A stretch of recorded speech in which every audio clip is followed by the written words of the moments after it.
السلام عليكم، يا رب يا جماعة تكونوا بألف خير. في فيديو اليوم ان شاء الله النهاردة هنعمل قرص الحليب المغلي. هنعمل 62 قرصة من كيلو دقيق. نتيجة قدامكم رهيبة. نتيجة الحليب المغلي هتخلي القرص خفيفة وهشة زي ما انتم شايفين قدامكم بالشكل ده. هتحسوها كأنها كحك بالظبط. زي ما انتم شايفين اللون من فوق واللون من تحت. والنتيجة عاملة قدامكم ازاي. كمية كبيرة من كيلو دقيق. طبعا عشان الوصفة مميزة جدا وهتعجبكم. يا ريت يا جماعة الاعجاب للفيديو ده عشان الوصفة دي محدش عملها قبل كده، وبإذن الله لما هتعملوها تنبهروا جدا بالنتيجة وهتشوفوا النتيجة هتطلع معاكم عاملة ازاي. هنبدأ كده يا جماعة نفتح اتنين نشوفهم مع بعض عاملين ازاي. يا ريت بقى يا جماعة كل اللي لسه جديد ينزل يعمل اشتراك وتفعيل الجرس، واهم حاجة كل اللي موجود اعجاب للفيديو ومشاركة، وما تنسوش تسيبولي تعليق عشان تعليقاتكم بتفرحني جدا. يا ريت يا جماعة الاعجاب للفيديو والتعليق. ويلا نشوف الطريقة والمقادير مع بعض كأنها كحك بالظبط. طبعا لو انتوا عايزين تحشوها بأي حشوة غير العجوة عادي مفيش أي مشكلة. مبدئيا يا جماعة بقول هنا مقاديري بالجرام وفي صندوق الوصف بالكوب والجرام. بكتب كل حاجة. أول حاجة معايا 200 جرام سمنة طرية عادي مش سايحة ولا ساقعة زي ما انتوا شايفين قدامكم الشكل ده. معايا 200 ملي زيت او 200 جرام زيت. زيت تمون عادي، زيت ذرة، اي نوع زيت يمشي مفيش اي مشكلة من المشاكل. لو عاوزين المقدار كله يبقى سمنة يبقى 400 جرام، بس الزيت بيخليها يعني مقرمشة شوية بس مش محجرة يعني. معايا 30 جرام سمسم متحمص. معايا 10 جرام ريحة كحك و5 جرام محلب. المحلب ده عبارة عن بهارات بتضاف للمعمول، والمخبوزات اللي من الصنف ده بتتباع عند اي عطار ومن اي سوبر ماركت، بتبقى في عبوة صغيرة، ولو عند اي عطار بتجيبوه سايب عادي. بدل الحاجتين دول شمر وينسون عادي.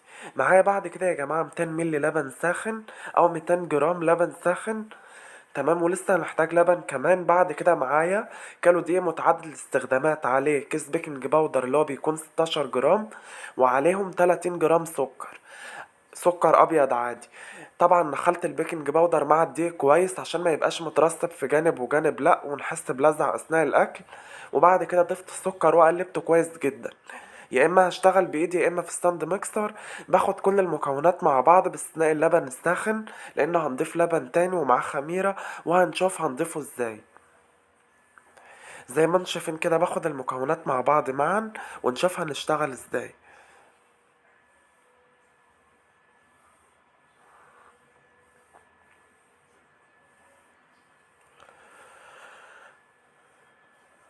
ثم الدقيق وبركبه في وعاء الستاند ميكسر، يا اما اشتغل بايدي عادي مفيش اي مشكلة. الموضوع يعني مش هياخد وقت معانا في الشغل.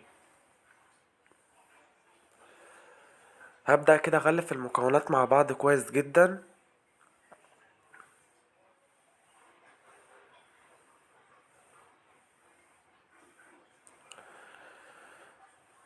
بس في الاول مهدي السرعة عشان بس الدقيق يتقل معايا وما يطرش معايا اثناء الشغل لحد ما نشوف القوام المفروض يبقى عامل ازاي.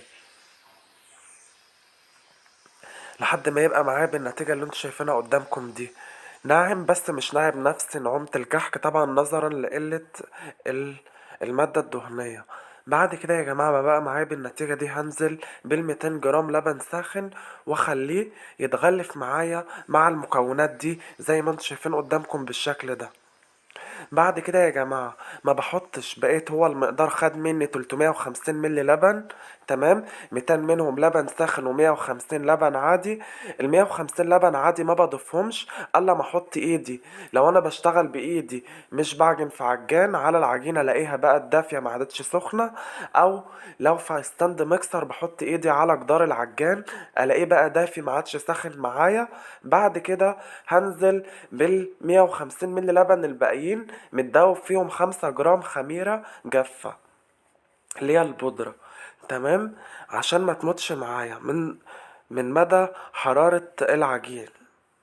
هبدأ انزل بيه تدريجيا كده، واخد مني 350 ملي بالظبط. مستخدم دقيق جميع الاغراض، دقيق سايب عادي مش نوع معين.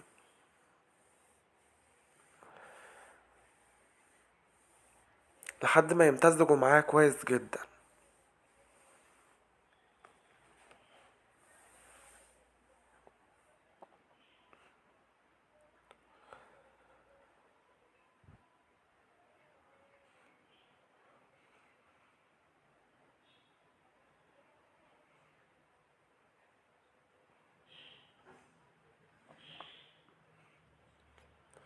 قوام العجينة عجينة طرية زي ما هتشوفوا كده بالشكل ده.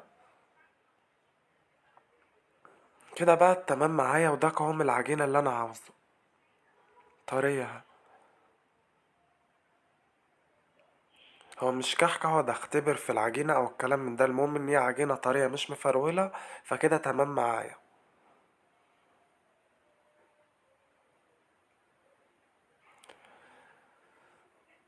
هبدأ بقى يا جماعة اشكل كور في العجين. انا كنت الاول كبار مني شوية فصغرتهم قد الليمون الصغير كده، للناس اللي بتكون دقيقة، بوزن 30 جرام.